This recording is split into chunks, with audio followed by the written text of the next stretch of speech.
இன்றைக்கி பார்த்தீங்கன்னா மிக்ஸி எடுத்திருக்கேன். இந்த மிக்ஸிக்கு பார்த்தீங்கன்னா மூடி இல்லை. நிறைய பேர் வீட்டில் பார்த்தீங்கன்னா மூடியெல்லாம் இல்லாமல் இருக்கும், நல்லா ஓரம் கட்டிடுவாங்க. இனிமேல் நீங்கள் மிக்ஸி ஜாருக்கு மூடியே தேவையில்லைங்க. இது போல் நீங்கள் மசாலா சட்னி எது வேணாலும் அரைச்சிக்கலாங்க. அது எப்படின்னு சொல்லி பார்க்கலாம். நம்ம மிக்ஸி ஜாருக்குள்ளே தக்காளி பழங்கள் கட் பண்ணி போட்டிருக்கோம்.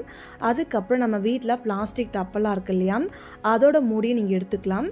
அதுக்கப்புறம் நம்ம மிக்ஸி ஜாருக்கு நம்ம இந்த பிளாஸ்டிக் மூடி க்ளோஸ் பண்ணி விட்டுக்கலாங்க. நல்லா டைட்டாக பிடிச்சிக்கும். அதுக்கப்புறம் நம்ம இந்த தக்காளி பழத்தை நம்ம அரைச்சி எடுக்கலாங்க.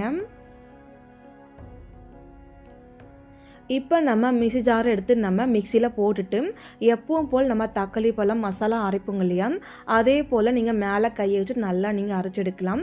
இந்த மாதிரி நீங்கள் பண்ணும்போது மசாலா ஐட்டம் கொஞ்சம் கூட வெளியில் தெரிக்கவே செய்யாது. இதுவே நீங்கள் ஒரிஜினல் மூடி போட்டு அரைச்சாலும் நிறைய மசாலா ஃபுல்லாகவே வெளியில் தெரிக்க ஆரம்பிச்சிருங்க. ஆனால் இந்த மூடி போட்டு நீங்கள் அரைச்சிங்கன்னா கொஞ்சம் கூட மசாலா தெரிக்காது. ரொம்ப சூப்பராக நீங்கள் அரைச்சி எடுத்துக்கலாங்க. இப்போ நம்ம தக்காளி பழம் ஃபுல்லாகவே நம்ம நல்லா அரைச்சி எடுத்தாச்சு. அதுக்கப்புறம் எப்பவும் போல் நீங்கள் ஆஃப் பண்ணிவிட்டு இந்த மிக்ஸி ஜாரை மட்டும் நம்ம கீழே எடுத்து வச்சுக்கலாங்க.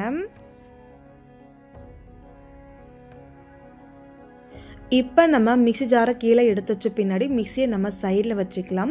அதுக்கப்புறம் நம்ம மூடியை ஓப்பன் பண்ணிக்கலாங்க.